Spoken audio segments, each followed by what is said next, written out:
I'm Tara Faircloth. I'm the stage director for Amadigi. And I'm Matthew Dirst, the artistic director and music director for this opera. How has the rehearsal process been so far? It's been going very smoothly. I greatly appreciate the cast's level of preparedness, their professionalism. Tara's always uber organized and efficient, and we've made great progress so far. Yeah. We're almost done with the staging process, Yep. So now we're just into rehearsals and detailing and adding the orchestra is the next step. To pick your brains a little bit, are there any scenes that you've particularly loved the staging of, or you're excited for that the audience will see? You're probably better to answer that than I am. Oh, great. Well, I think there are actually many beautiful scenes in the show. Right now we're working in a rehearsal room, so, it's like my bathrobe and a folding chair kind of situation. So at this point, actually, I'm most entranced with the beautiful singing voices of our performers.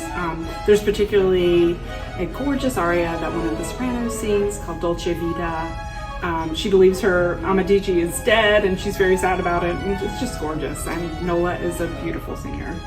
Yeah, that's one of my favorites as well. There's some gorgeous melodies all throughout this opera. It's one of the reasons why we chose it several years ago, because the score is so sensational and people simply don't know the piece very well. So this is our chance to get a bigger community for it.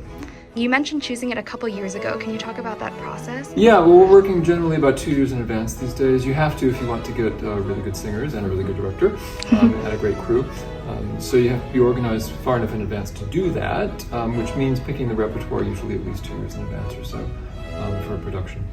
Awesome. And you guys have worked together before. Can you talk Many about times. that? Yes. Mm-hmm. Actually, the very first opera that I ever directed was for Matthew. I was his teaching assistant, and he conned me into directing a show for our early music ensemble. And it was a real discovery for me. I had not directed before, and it was like, wow, why haven't I been doing this the whole time? So, yep, that was, just a few years ago. Uh-huh. On that note, what is one of your favorite parts about collaborating with each other? Gosh, the level of trust, I would say, the free-spirited collaboration, the willingness to sort of be spontaneous and to come into rehearsal with some ideas, but always be flexible to let them go and to change if something else occurs that works really well. Yeah. I would have used the exact same word. Tara, can you talk about your vision for this opera? Like if you had to summarize it in a few sentences, which I know is a big task. Well, Amadigi is a bit of a handful to put together as an opera. It's a magic opera.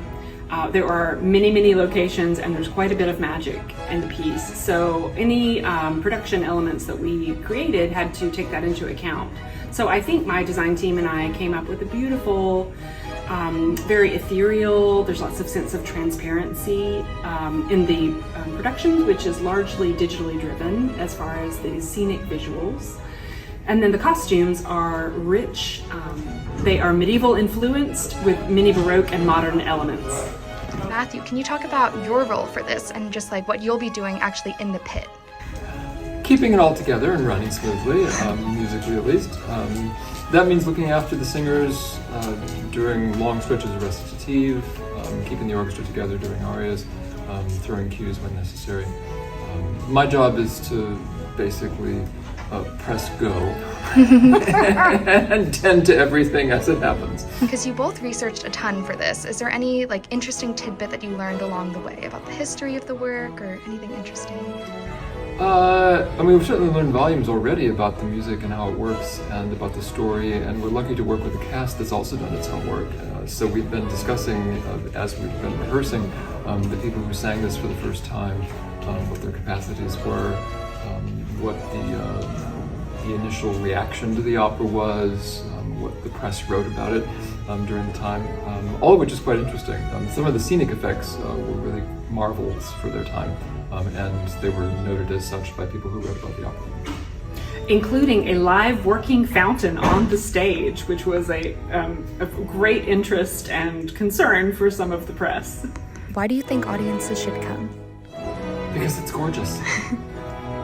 I hope they'll come and enjoy a night of pure escapism. Mm-hmm.